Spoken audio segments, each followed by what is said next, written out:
Dernière vidéo de la série consacrée aux histoires dans le marketing de réseau. Alors bien sûr, n'oubliez pas que vous êtes payé pour partager des histoires. Donc voilà une compétence à travailler et bien sûr à développer. Donc on a vu jusqu'à présent bien sûr comment raconter votre histoire avec le produit ou le service. On a vu comment raconter votre histoire avec l'opportunité d'affaires. On a vu également comment raconter l'histoire de votre société. Également, nous avons vu comment utiliser les histoires pour former votre équipe. Et bien aujourd'hui, on va voir comment partager vos histoires de marketing de réseau dans les médias sociaux. Donc déjà, on va parler bien sûr de Facebook. Et donc premier conseil que je vais vous donner à utiliser sur Facebook. À chaque fois qu'un nouveau distributeur rejoint votre équipe, eh bien, il est important qu'il se lance dans les réseaux sociaux. Le jour où son kit de démarrage arrive, eh bien, il faut lui dire de se prendre en photo avec, ou peut-être avec le kit seul, mais avec des images intrigantes, sans tout dévoiler. Et bien sûr, un commentaire amusant, accompagné, pourquoi pas, d'un hashtag, ok ? Comme par exemple, la nouvelle activité de maman, ou maman a une nouvelle activité. Si vous faites cela, en général, vous verrez, les gens vous encourageront ou commenteront et vous pourrez aller vers eux pour les remercier, leur préciser que justement, vous vouliez leur en parler. Donc, ensuite, on va partager les témoignages. Alors, vous pouvez également vous servir des médias sociaux pour partager les témoignages et raconter votre histoire produit ou service ou les histoires d'autres personnes de votre société. Donc, je vais vous conseiller de poster des témoignages de vos clients avec leurs photos. Si vous avez leur autorisation, eh bien, taguez leur nom pour que ça apparaisse sur leur propre journal et que leur audience voit également votre post.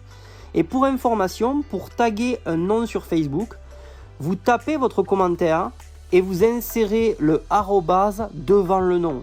Facebook vous proposera alors une liste de noms et il vous restera à choisir celui que vous voulez taguer. Vous pouvez également demander à vos clients de faire des photos avant et après et ensuite postez-les en taguant leur nom également. Pareillement, n'hésitez pas à copier et poster des posts qui mettent en valeur vos produits ou vos services et dites à votre équipe de faire la même chose. Donc ensuite, comment parler de l'activité ? Eh bien, du point de vue de l'activité, comment faire pour ne pas avoir l'air de crier sur tous les toits « J'ai la meilleure opportunité du monde, rejoignez-moi » Eh bien, tout simplement avec les histoires et le storytelling. Allez chercher des histoires de réussite qui sont souvent postées, par exemple, sur les blogs ou le site de votre société. Et ensuite, partagez-les sur votre mur, d'accord ? Et s'il n'y en a pas, eh bien, créez-les.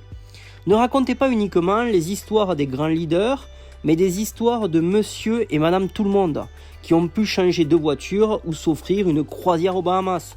En fait, il ne s'agit pas de partager des histoires d'argent et de combien ils gagnent, mais de style de vie et de l'impact de leur nouvelle activité sur leur vie de tous les jours. Donc, partagez les promotions quand les gens gagnent une voiture ou un voyage, mais n'oubliez pas de raconter l'histoire des gens de tous les jours. Et ensuite, partagez également votre propre histoire.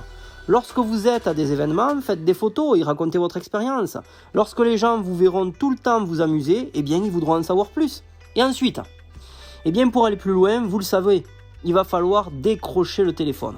Et pour cela, il va falloir demander le numéro de téléphone à vos nouveaux amis Facebook. Mais attendez tout de même d'avoir, bien sûr, créé une relation continue et suivie avant d'envoyer un message personnel comme un de ceux que je vais vous citer. Donc, je vais parler de 2 scripts, ok, pour vous montrer comment vous pouvez ensuite parler de votre activité de manière directe ou indirecte. On va commencer par l'approche indirecte. Bonjour Sophie, j'espère que tu vas bien. Alors, je réalise que ce message est un peu impromptu, mais je sais que tu vis à Toulouse et ce secteur, en fait, est un secteur clé pour le développement de mon affaire. En fait, il se peut ou non que tu y trouves un intérêt personnel, mais dans tous les cas, j'adorerais pouvoir te dire quel profil de personne je recherche dans l'éventualité où tu connaîtrais quelqu'un. Est-ce que tu pourrais me communiquer éventuellement ton numéro de téléphone ? J'espère que tu peux m'aider. De toute façon, j'adorerais discuter avec toi, même si ce n'est pas pour ça. Alors bien sûr, ensuite, vous allez embrayer sur des sujets personnels. Comment va ton fils ? Ses examens se sont bien passés, ok ? Et ensuite, vous allez terminer par 10-15 minutes me suffiront, car je suis sûr que toi aussi tu cours après ton temps. Merci, et je reviendrai vers toi la semaine prochaine si je n'ai pas de tes nouvelles d'ici là. Alors, une fois que vous l'aurez au téléphone, vous allez raconter votre histoire, comme vous venez d'apprendre à la rédiger, bien sûr, dans les épisodes précédents, et vous allez lui faire savoir qui vous recherchez. N'oubliez pas les 3 C, client, consultant, connecteur. Ok ? J'ai oublié de vous dire, également, vous pouvez utiliser votre voix pour faire le script que je vous ai cité. Il est préférable d'ailleurs d'utiliser l'audio pour une question de confiance, ça crée une proximité. Ensuite, passons à la prochaine directe. Donc vous allez toujours commencer en personnalisant la conversation. Comme ceci.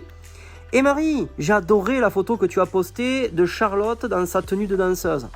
Et c'est toi qui lui as fait ce magnifique chignon ? Alors j'espère que tu ne vas pas croire que je suis fou, mais ton nom n'arrête pas de surgir dans ma tête. Alors je me suis dit qu'il fallait que je suive mon intuition et que j'entre en contact avec toi. Alors tu as probablement vu mes posts à propos de mon activité. Donc là, vous allez mettre le nom. Ok. Et je dois vraiment te parler de cette affaire parce qu'elle prend rapidement de l'ampleur. Je suis complètement transparent ici. J'ai fait une liste de personnes qui seraient dans mon équipe de rêve. Et tu es tout en haut de la liste.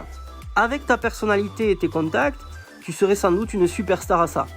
Alors, je pense que si tu es un peu curieuse, ça vaut vraiment la peine d'en entendre un peu plus. Bien sûr, dis-moi si tu veux en savoir plus. Alors, pas de pression, uniquement des faits, ok ? Et là, en fait, vous allez utiliser quelques phrases clés pour terminer un message direct.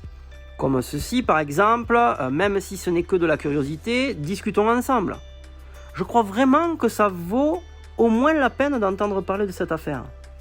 On peut juste discuter, pas de pression, uniquement des faits. J'ai fait une erreur en n'ayant pas immédiatement sauté le pas lorsque j'ai entendu parler pour la première fois de cette affaire. Alors bien sûr, pour aller plus loin, vous verrez en fait que prochainement, nous verrons s'il vaut mieux utiliser une page personnelle ou une page professionnelle, d'accord, pour travailler avec Facebook. Vous retrouverez ça bien sûr dans votre formation IMF Mastermind Continu. Et bien sûr, n'oubliez pas de liker cette vidéo si vous avez aimé cette série, ok, de comment raconter des histoires. Et n'oubliez pas également de commenter en commentaire juste en bas. Et on se retrouve bien sûr pour une prochaine série, un prochain tips. Restez simple et vivez en abondance. Je vous embrasse et à la prochaine. Ciao, ciao.